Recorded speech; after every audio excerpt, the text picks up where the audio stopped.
Now that you've started your YouTube channel, this might be the next question on your mind.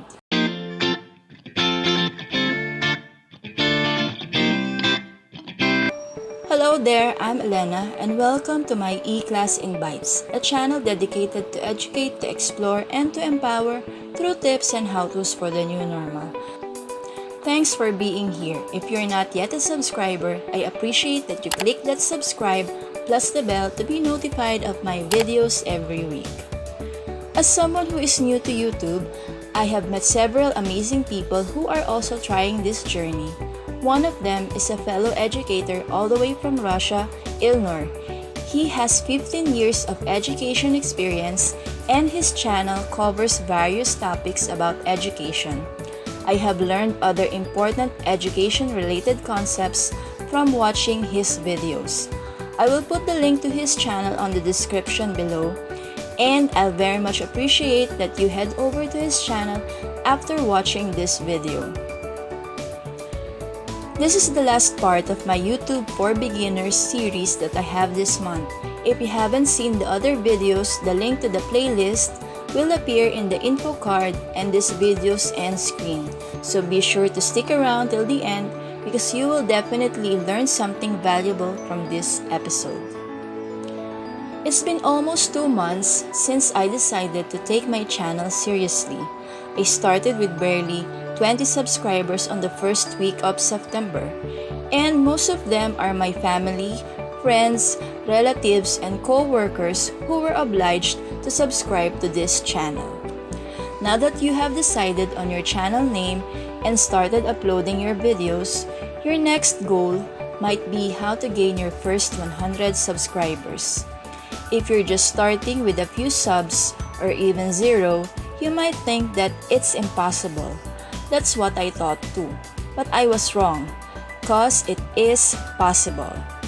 And even before the month of September ended, I finally reached this goal.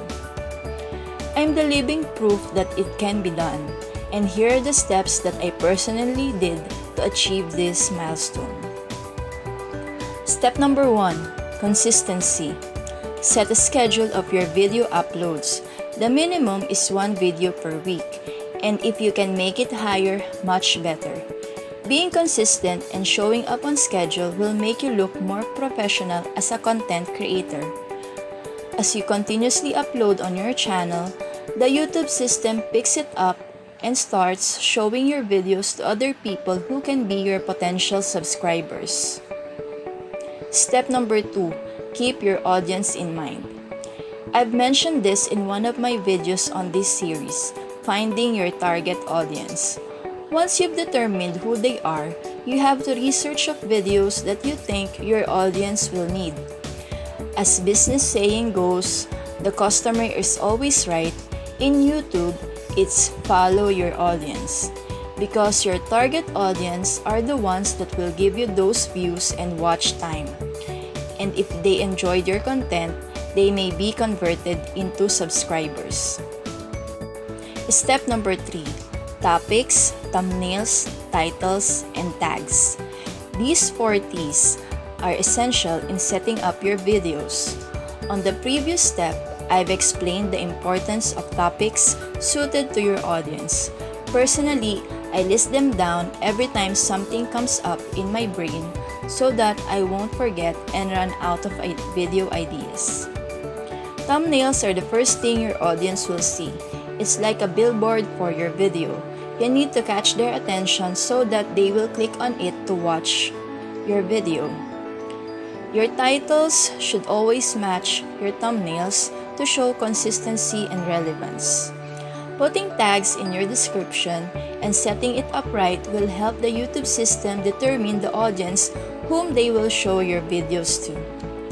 What do you think? Are these steps doable in getting your first 100 subscribers? Hang in there because I have a few steps to share. Step number 4. Promote your channel and videos. This is the mistake I did with my 2 previous channels. Yes, this is my 3rd attempt at YouTube. I was too shy then to ask my own family, relatives, and friends to watch my videos. It made me cringy at that time. But with this channel, I forced myself to be my own publicist. You have to push yourself. Let other people know that your channel exists. Be proud of it. You can join groups in other social media sites where you can promote your channel. But please, don't fall for sub groups because it's not worth it. You want to have an organic and authentic subscribers. These are the ones that will help your channel thrive. And lastly, step number 5, focus on what you can control.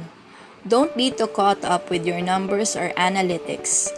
The YouTube system, or the so-called algorithm, in my opinion, is hard to beat. But rather, focus on creating better content each time you make and upload your videos.